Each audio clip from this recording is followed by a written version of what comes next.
నీ వేడుకుంటున్నాయమ్మా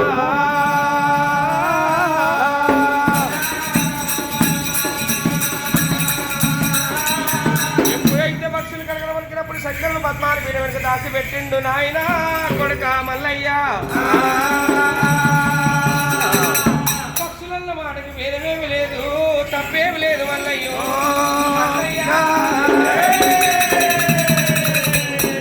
నువ్వు ఏకంత మగను బట్టి ఏలు బట్టి పోలు తిరగాల కాలదొక్క కళ్యాణం ఆడాలి మల్లయ్య మల్లయ్య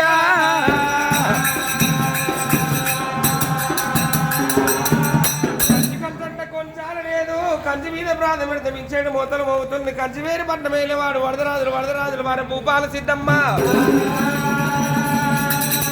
భూపాల సిద్ధమ్మ కన్న కొడుకు ఎగినీలు 7 మంది బల్యవాళ్ళ బలతాలు తోడగొట్టిన తెలంగాణ పెరిగింది తెలుగుల సుందర పాలదాయి పెరిగింది మేడలమ్మ తండ్రి దగ్గర వారాలు దినాలు వంచుకొని తండ్రి ప్రాణాలు మొక్కిండు